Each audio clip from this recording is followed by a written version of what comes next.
Fast forward, any come all channel so I say age politics avenue. On your podcast also training make headlines.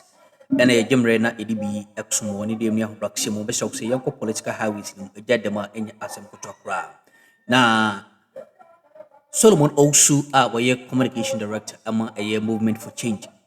Let me FBB Kata share probably so Abraku Pimu our joy prime or church a former sports minister or pocket Ghana Sikabia. Why is it for this kind of eba? Sikap Baina Beka Wasami, Unia, best of say Muna Sway, a brother gentleman will be in trouble. Age politics avenue. The All Africa, the 13th Africa Games. The sports minister has been cited of having our 580 million Ghana cedi in his pocket. According to the Auditor General. I expect this administration to what is he fighting back? Immediately go for this money. I see. Okay. You know what, Solo, I'll come back to you. Atik, do you have any questions for Solomon this morning? I have no questions for him. Oh, okay. Good morning. Welcome. Thank you. Yeah. And thank you to your the viewers who you don't want to look at him at least because he didn't vote for Dr. Baumia. Who? Atik. Yeah. You want him to look at me and ask questions? Look somewhere and ask your questions. Okay. It's fine. Why are you forcing Ken to come? And what do you want him to ask? You see, I keep telling you that anytime you allow Frank Davis early morning, like he come to spoil the atmosphere, poison the atmosphere. At the point, he was even fighting with a young man that expressed an opinion. He says they must learn. But must they learn? A lawyer that is saying that he does not prefer medical advice. Yeah, he was able to tell you that. He says he's not a doctor. He's not a doctor. Yes. Fantastic. Yes. But he told you that his client was unwell. And when he said, but how did you know that your client was unwell? I said, I've not said so. I said he was recuperating them. Yeah. Or, yes. What does it mean? He's recovering, basically. If you are recovering, if you are well, would you be recovering? That is the logic of Frank Davis this morning. That you will be well and still recovering. Recovering from what? So is Frank Davis a lawyer or a doctor? But he told you the client was unwell. It tells you how they have deceived us right from day one. I mean, look, if someone is unwell, at least you can tell from the face value, isn't it? He is fully fit. If he was down unwell, yes. The ice that went for him at his cozy lodge in Washington wouldn't have put him behind bars. It means then they were not humane. That they come to see you blessed, that you are so unwell, and they still arrest you and go and bundle you behind bars. That would be callous attitude. They found him very fit. Are you sure about that? I am telling you. In the U.S. That's all the way in Washington. What is he talking about? Is he in the U.S. to tell us that his client is unwell? Is he in the U.S.? No, what we are saying is that it is the attitude of people like Frank Davis that do not engender any confidence in the future development of this country. The youth that he was attacking this morning, they need the monies for their development. What are they using the monies for? I mean, and what? Don't they need jobs? Don't they need good hospitals? Don't they need good educational infrastructure? That is what we are dealing with. So, and if they are asking Ken back, you are taking that money or what? So there are allegations that some monies are missing because of his deeds. And that is what I'm interested in. Apart from that, if there was anything to do with how his governance or how he managed the past, why do I need Kenya? He can decide to live in Jamaica or it doesn't concern me. All that concerns me is that he was given some financial responsibility to manage. But there's a government in force. Why is that government not able to investigate? No, but that one I agree. He made a point that when he was in this country, why did the OSP not invite you? That's why I've been fighting the OSP all this while. You understand? And he's right. But he cannot be the person, because right from the beginning, he has also told us, Frank Davis has told us that he don't see why his client must come back. He is blowing hot and cold. I'm saying that before his client even comes to Ghana, he would have muddied the waters for him. Listening to him, are you certain that, his client will come back? The way he's happy, did you read the press release from Minka Premo? They are so happy that Ken has gotten green card. When lawyers begin to dabble in propaganda. So who would not be happy having a U.S. green card? Why must you be happy? That all of us must leave this country and go and live in the United States. I am not happy getting a green card. To do what? This is the land of my birth. This is where I was born to. There is a reason why I was born to Ghana, and I can tell you that there is no happier home than Ghana. I know that. So why must I be fixated on green card? Are you blue card? I'm not interested. How much more green card? What are we talking about? We allow them to think there is heaven there. That's why every morning, everyone is trying to go there. And I'm not one of those people. So I'm telling you, yes, that whatever the case, we as Ghanaians love US a lot. I don't love US. Let me tell you, I don't love US. But that's your problem. Whatever the case, majority of Ghanaians do. There is no research to suggest that, because if that were the case, I'll give you the. Okay, yes. Well, the Afrobarometer is telling us that over 60% of Ghanaians would prefer to live elsewhere than to live in. So the elsewhere does not mean United States. It includes the US. No, but the point is that. So what I'm saying is that the only reason why people would prefer, indeed, those that are living in the United States right now, if our conditions back home were to improve just 10%, all of them will come back. What are they doing there? You understand? So our conditions are not good.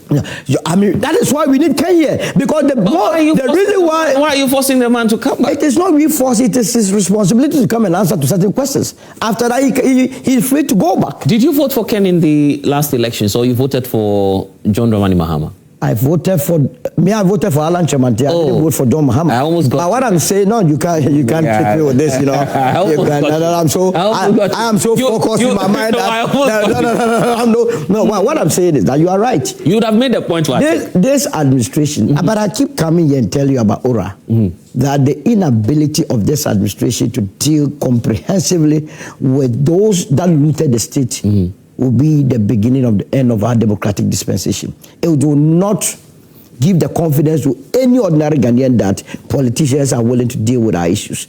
Ken's situation must not be taken. In fact, we made a mistake as a country. You know, he had an issue with SNIT, the Obotan gated community in the 1998-2000, where we were swindled. So based on that, Parliament should have first of all refused him when he was nominated by the president of the day. They should have rejected his nomination. But yet again, we play scratch my back, let me scratch your back. So when he got away with that, he thought that it was free for all. So for how long will we keep chasing one man who was just one out of many appointees? No, but the point is that if that man was the one, what did Akufo-Addo tell us? He said he was coming to protect the purse, and who was controlling or in charge of the purse was Ken Ofori-Atta. Now we see that the purse was not controlled, it was leaking. So we need to fix that leakage, bring the person back to come and answer why there was leakage with the purse. So that whatever the money... Why is the NDC, and that's just my observation, why is the NDC also not channeling that energy to other ministers? Other ministers such as? Because President Akufo-Addo had over 123. Over 90 ministers, 120. I think, to be fair to them, recently... Why are they not chasing, and I'm just using that word advisedly, the others as much as Ken? Because Ken was the one controlling the bigger fish. You understand? So we go for the bigger fish. After that, so you're assuming he's guilty then? That's where Frank Davis has a problem. The office of the special... Forget about Frank Davis in this morning discussion. We are very serious here. If he comes here, no, he has taken everybody. The last time we went as I joined Arise Ghana demonstration. He insulted all of us. That we didn't know what we were doing. You understand? This morning, harmless suggestion from a harmless audience. Look at the way he treated it. So why would I take him serious again? It means I don't even have the heart to engage. We must take his view as sacrosanct, but he's not ready to accept any other view. That will be resisted with the last blood in it. What I'm saying is that this administration, you were talking about why are other ministers not being taken off. But you are aware that there was a forensic audit to do with, what is the name? Okay, no violence this morning, okay. I mean, we also like thank the viewers who are also watching us from home, and also our there will be a studio audience. Yes. And to Ivan and to Solo, of course. Yes. And to your good self. Yeah. You know, today I tried to come early, so I wouldn't like interjections. Okay, it's fine. No, let me hear. All right. You know, interjections. You know, when it comes to issue of corruption, I hold a different view. I hold a bipartisan view when it comes to issue of corruption. Okay. Reason being that anybody who's been on a payroll before, and I think that all of us sitting have been on payroll before, when you pick your pay slip, you get to see the amount of money that you are being deducted in the name of taxes. Yeah.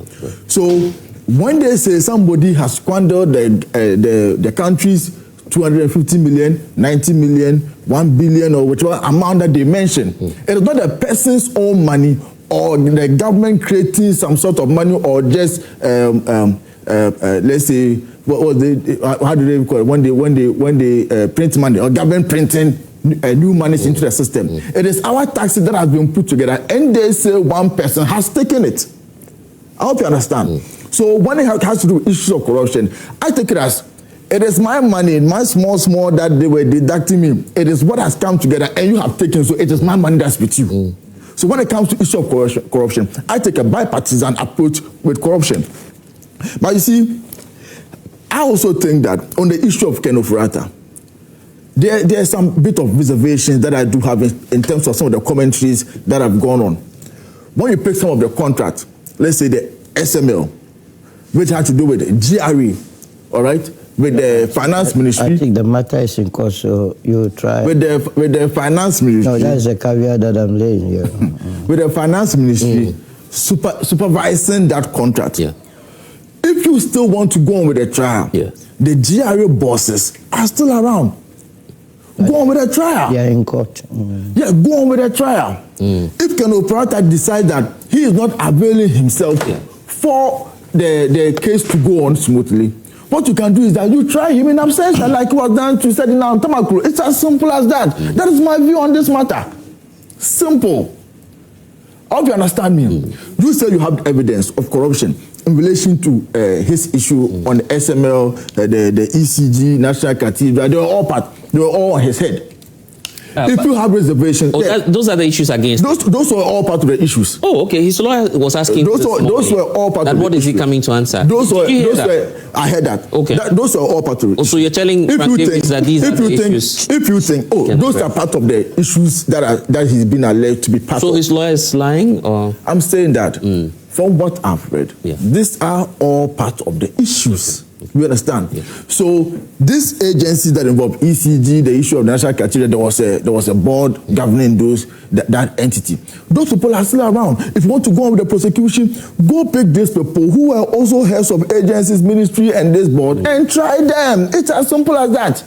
They're making it seem as if Ken Ofori-Atta is not around, there's no case that can go on. That I disagree with. Okay, let me ask you a political question. I also disagree with people in NDC who come with the mindset that he was the person who was spending.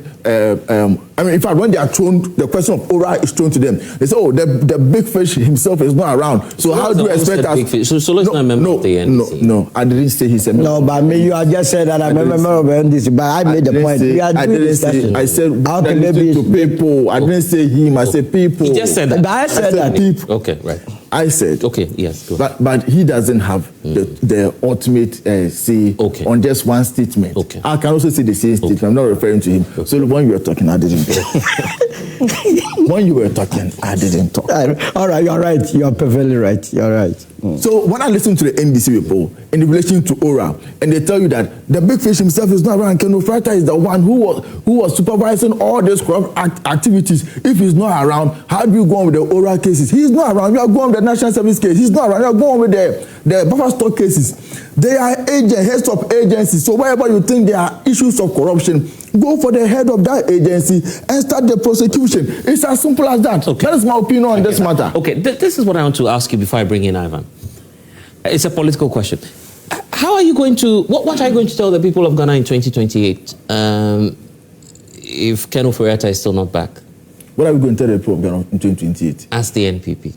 No, it is the NDC that has something to tell the people of Ghana in 2028. You have the power to prosecute. So if you are not prosecuting the person or prosecuting the person in absentia, then you come back and turn to us who do not have the power and say, why didn't you bring back Ken Ofori-Atta? Ken Ofori-Atta is not a citizen of MPP, he's a citizen of Ghana. Right. So it's the government of Ghana that has to bring him, not MPP. We have no business there. MPP is not a family. It's not a family association that you say we are from different places. That you say that this person is not around. So produce this person. He is not our family member. You understand? Family. Are you saying this? Blood related. We are not blood related. Are we blood related? We are not blood related. MPP was one big family.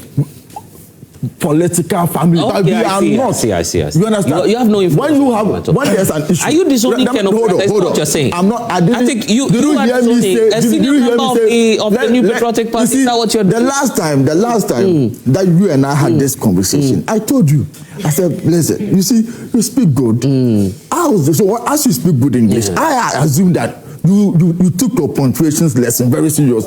When there's a comma, wait for the full stop, then you can come in. Okay. I am saying that Ken Ofori-Atta, all right, is not a family, it's not blood related. Like, okay, I see MPP is a blood related caucus or a group or like a royal family that somebody is not around. Then you go to a family here and say, you know what, this person committed this crime, produce that person. No, MPP does not. Right now, those who own Ken Ofori-Atta is the government of Ghana and his family. They have, and his family, blood related family. They have the right to say, okay, Ken, come home or not. Not MPP. It is not. It is not our business. So I thought you guys were. I mean, for you to say this, this is a senior member of the NPP. You are disowning him. You're not the general secretary of the NPP. You know that. Did you hear me say Ken Ofori-Atta is not a member of NPP? So he's a member of the NPP family, right? He's a member of the NPP party, and it's a political family. It is not. Let me tell you something. If you are doing let me ask you a question. If you want to, let me ask a question. Let me ask a question. If you're doing a national, are you married? Are you married? Are you married? If you're doing a national, if you're doing a national delegate, fine. You know, since you don't want to answer me, I'll ask Solo. Are you married? I'm married. You are married. Yes. So when you wanted to marry, yes, you didn't go to us. Then you were an MPP. You didn't go to the MPP as a family to go look for elders to lead you to go marry. You went to your family first. So your family own you. So don't bring it to us. Even the family does not give the appointment. Even the family itself doesn't have the legal right to bring back Ken Ofori-Atta. It is the government of Ghana. If you were doing a national delegates conference today, would you invite Ken Ofori-Atta or not? Because you're aspiring to be one of the executives of the party. Every member of MPP is open to attend all our conferences. No, I'm asking if you would invite him, extend an invitation to him. Extend an invitation. Every member, it's automated. You are invited. You are supposed to be, or if it won't be of inconvenience, you are supposed to be at the party's program. Okay. You understand? Yeah. So don't make it seem like it is MPP's responsibility to bring back Ken Ofori-Atta. It is the government of Ghana's responsibility. My family cannot say they've imprisoned me in a room in the house. But the government of Ghana can say you have been placed under this custody. Confinement, okay. Confinement. It is as simple as that. So it is the government's responsibility. So don't ask me that in 2028, when Ken Ofori-Atta is not back, what message do you have for Ghana? We ain't some who team post watching on so I'm not so Jimbre. As an so bad in there don't be a